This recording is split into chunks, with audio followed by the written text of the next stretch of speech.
It's difficult to say, but I think both my parents didn't enjoy their jobs. They enjoyed aspects of them, but we grew up with my father very relieved to reach his retirement in some ways, and the angst he had about certain aspects of it, our mother as well. So when we look at our professional lives, my brother and I, the sensation of being unhappy with your work runs very deep. Our parents essentially worked hard for us to do better, as all parents, I think, do, and as I will one day do. That is why I said, if you're unhappy, don't just stay on. You need to change. You need to change. Yeah. The minute you feel like that, don't keep on postponing, saying that, oh, things will be better. No, you need to take a decision there. Unlike with me, I didn't have all these opportunities. I tried to change jobs or whatever, but there was none to go to. How do you feel? I can't tell you how you feel because you're the one who's experiencing this. You need to change, change. And I'll be there to help you take the next step.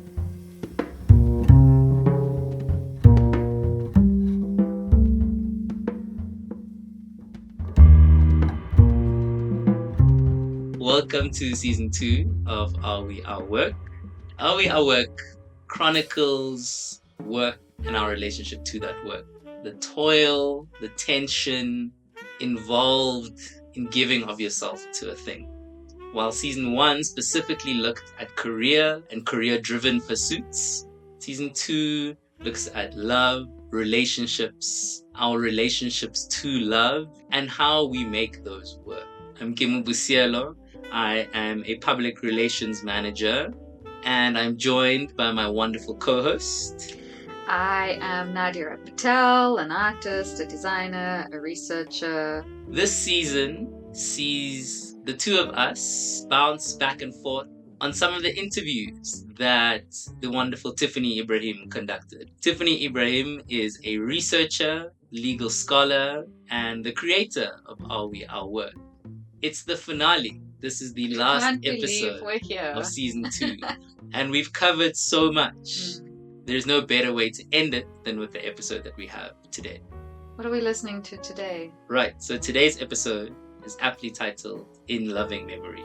It touches on the same themes that we spoke about last week in the episode titled Parental Love. This looks at the similarly unique relationship between a mother and a son. Again, uncontained adoration, what is sometimes referred to as the princeling dynamic. And I can only say this because I, as a son, obviously have a mother and have experienced this firsthand to the much irritation of my sister.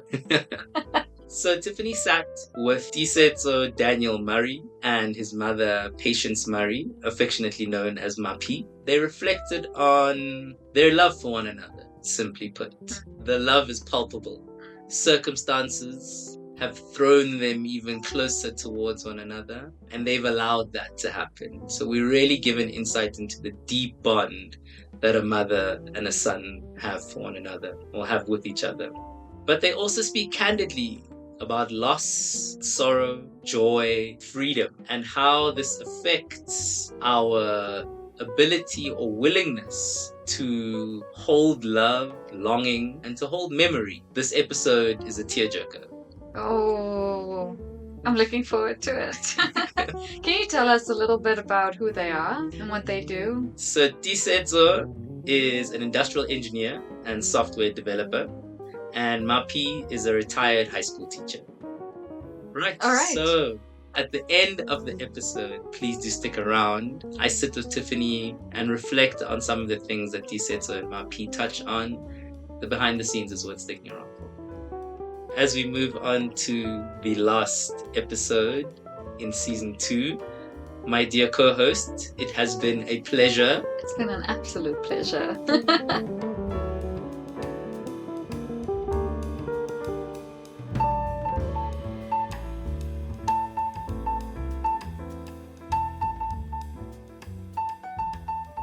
What's it like watching your son build his work life? I'm so proud. This is me. I carried this. I gave life to him. So that means something to me. Whatever he does, that love comes from there. It will always be there. It's so deep-rooted to the roots. It's like my veins. But the first time I visited him in Cape Town, so I walk into his room, I see this nice Egyptian linen, everything, man, it's so nice. So I said, oh, you got all this here. He said, no, mommy, it's mine. I said, it's very nice. I'm so proud of you. I said, oh, at least they're learning something. And when they're out with families, then I hear the mothers, oh, such a nice guy, this and that, you should be proud of him. It's nice to hear that, even if I don't experience it at home, but to hear other people complimenting me that your boy is this and that, then I just appreciate it. Yeah, there's something in you from me, my boy. There's plenty more. You look at him. Seriously, did I really give birth to this boy? I don't think we were a family. This is also something that's changed in recent years, but we didn't express the "I love yous" that much. But you hear of this thing of people describing there's like 5 different love languages. I think our family was like love of action.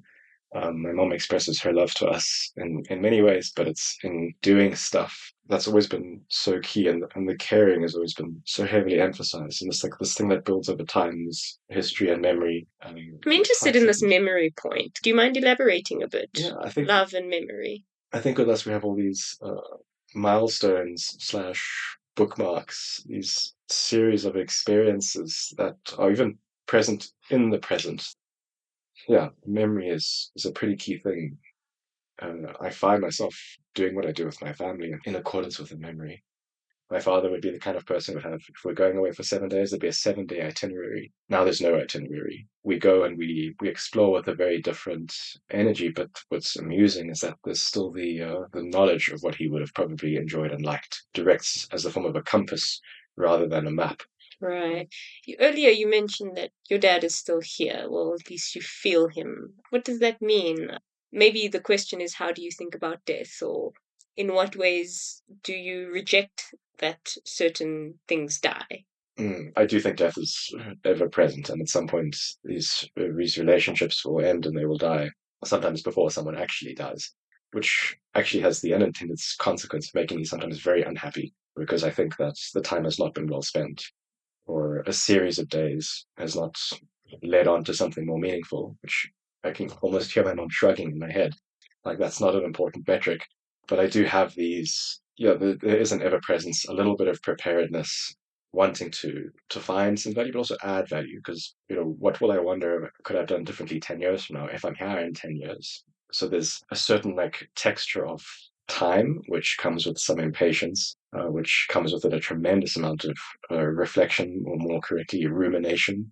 To try, can this be better? Can I sharpen the axe so that I can chop down something quicker later? There is a little bit of this, and sometimes I need my mom to help me to just enjoy the sunset. You don't have to worry about where you're going after it. The presence of him in my head, or as, again, like a compass or a guiding direction, does make me want to reach more, to settle less, to find something that I feel is fulfilling.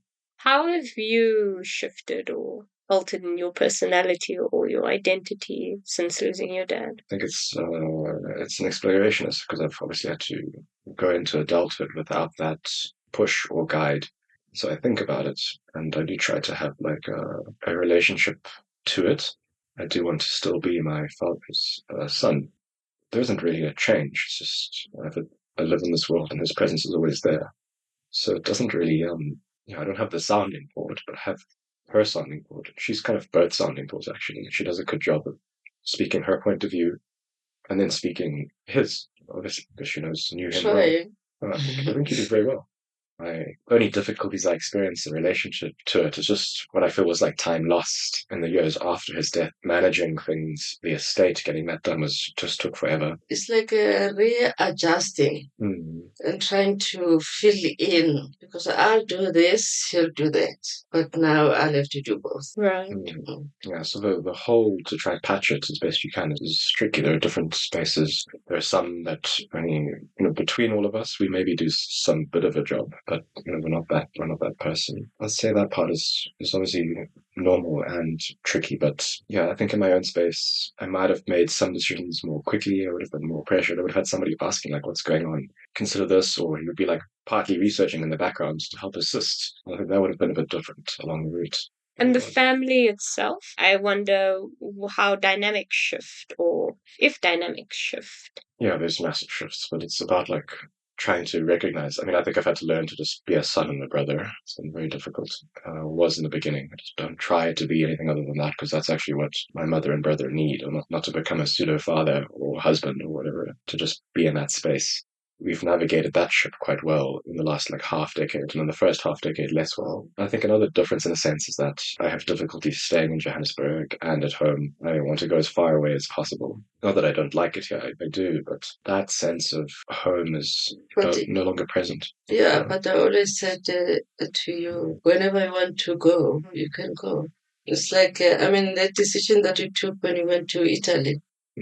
That's another thing with Daniel. To take a decision or decide I want to do this, it takes him some time. But then when it comes to me, it's like it's so easy. Do you really want to go? Yes. Just go. Booking a ticket now. You are going. And I think that was the best decision that we have agreed upon. What's it like to take that kind of space, to go, to actually move on the decision that you want to?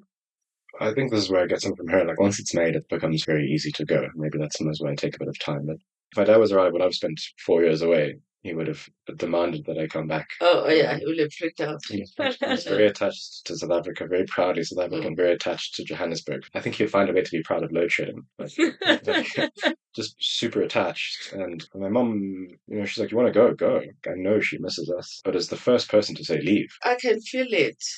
Even if I won't verbalize it, but you've already made up your mind, but you just want that a little push. Yeah. I'm wondering how you both think about life, whether that's philosophically or emotionally or physically. I'll speak for both of us for this one moment. I think we've both realized, I wouldn't say it makes us impulsive, but it does, you do place a value on things that won't last long or won't necessarily come again. We tend to not postpone something or delay something. Like if we have a child. And get attached to things that you think is of value now. Why? It may not be of value later, probably won't be of value. Exactly. Whatever happens, things are going to march on. If you're going to make a choice or there's a thing that you want to do or you've got to try, if you can do it, go for it. Or maybe I speak more for myself. If it's not a big yes, then the decision for no is actually very easy, because usually to say no is quite simple. So I say no a lot and I don't even remember that I've said it, but sometimes there's a fear of saying yes. You have a choice. Deep down, you've already made that choice. But just remove that but. Do it. I think you're instantly able to relate to any emotional state, but sometimes not even able to relate to like the practical space. If I were to speak about, I don't know, a challenge at work, my mum's wisdom is literally ever valid, but it's not so much the specific nature of the context that is related to, but rather how I feel in the context, which is why I find incredible value in what she has to share. Because ultimately it always helps me, like a sounding board you do that every time and helps me like align. But to talk about the exact nature of it, like I couldn't necessarily talk to my mom about how do I make this CV better so that I can get a better job in this space. That was definitely more my dad's forte. If I've seen her upset or let down or disappointed, it's because we are feeling that. If she finds out that I've been doing something that's made me unhappy or I've been doing things I didn't want to do, that's usually when she's upset. It's like, why? Why have we gone on this like incredibly long journey for you not to make brave decisions? Yeah, that's different.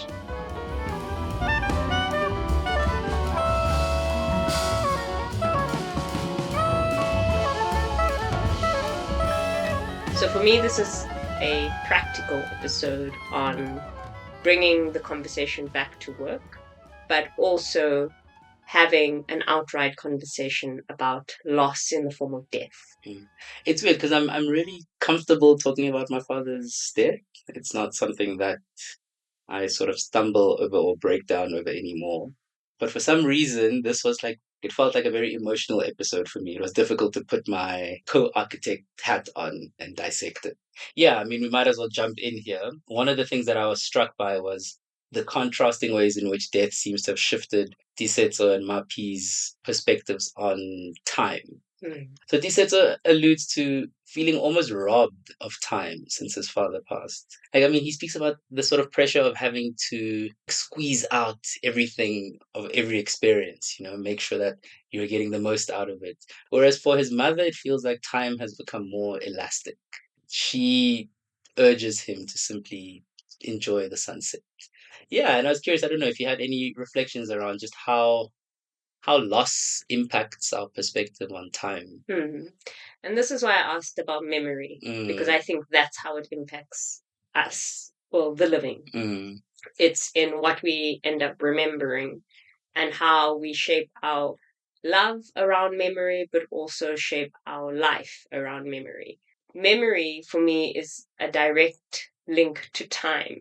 And what I find quite striking about this episode and the way time is spoken about is in relation to death and urgency. And then the subject of ambition comes in, because urgency in relation to memory begs the question, well, how am I spending my time?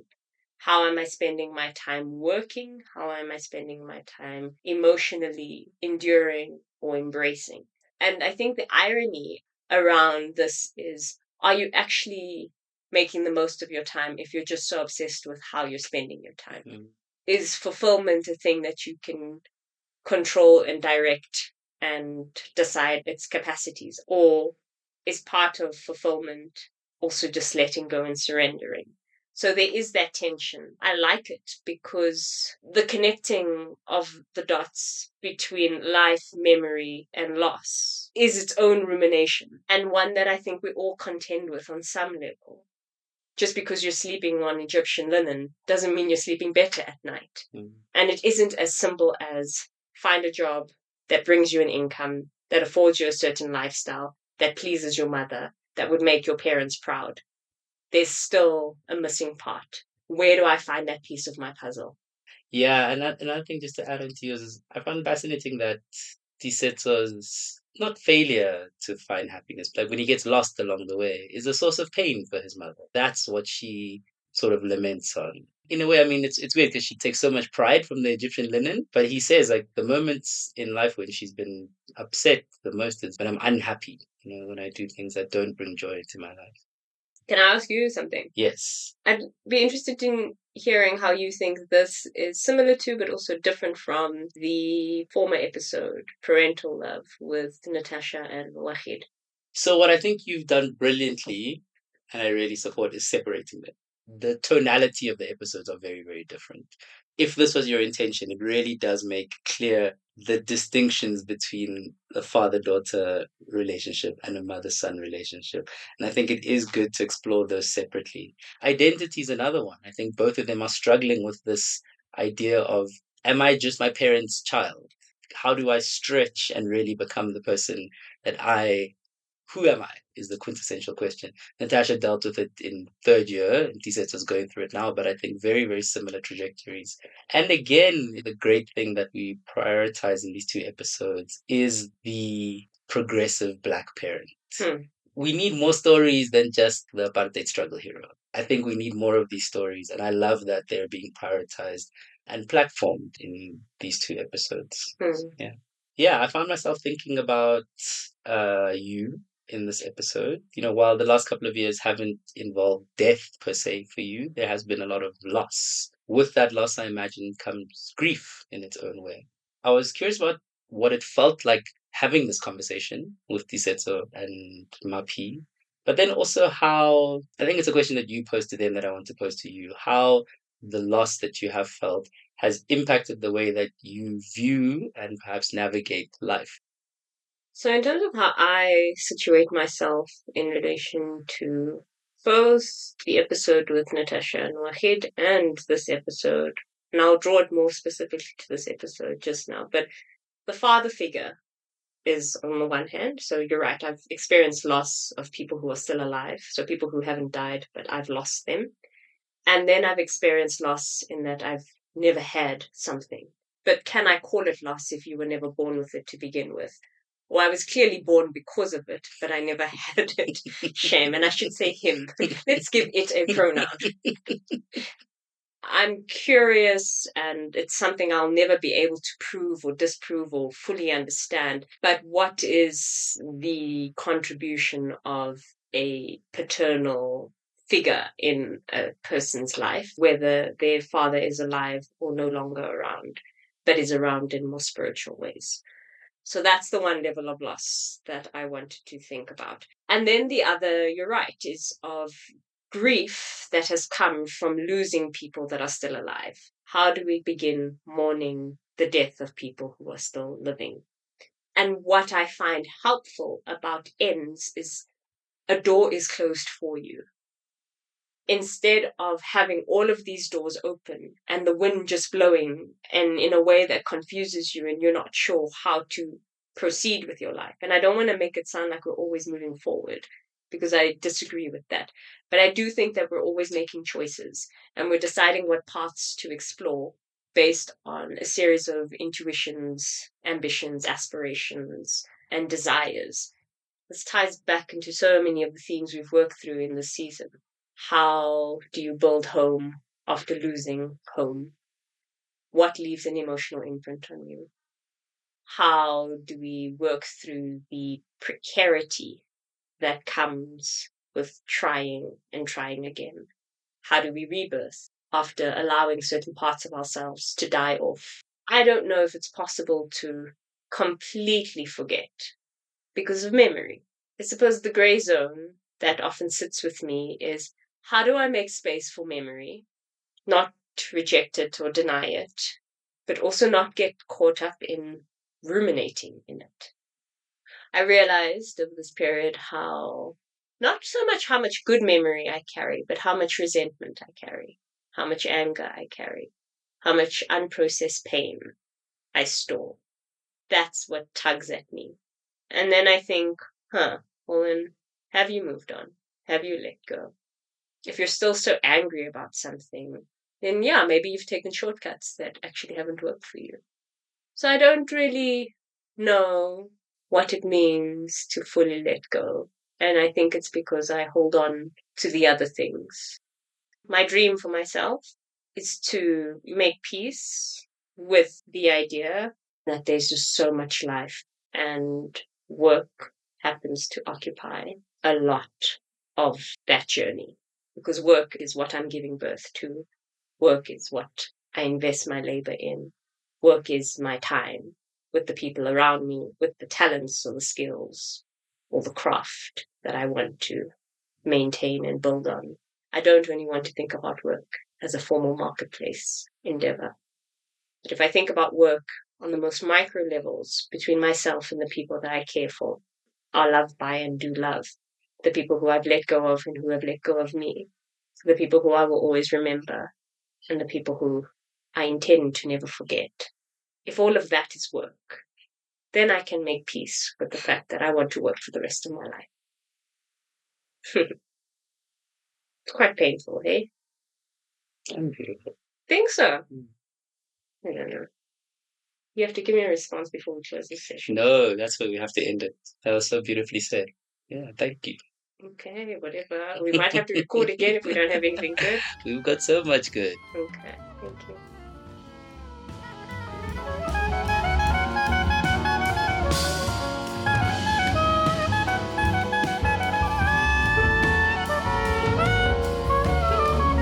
Are We Our Work is an independent research project and podcast anthology series centered around questions of love, fulfillment, relationships, identities, and work. Co-hosted by Nadira Patel and Kimobo Cielo. This episode was produced and edited by Tiffany Ibrahim, sound design by Joao Orekia, music by Buma Levine, illustration by Softwork Studio, and web design by Sky Quadling. To stay up to date with the project, please check out at Are We Our Work on Instagram. And we're always keen to hear what you think. So if you have any thoughts, ideas, or questions, drop us a message on Instagram. Bye! I am learning Italian, so arrivederci.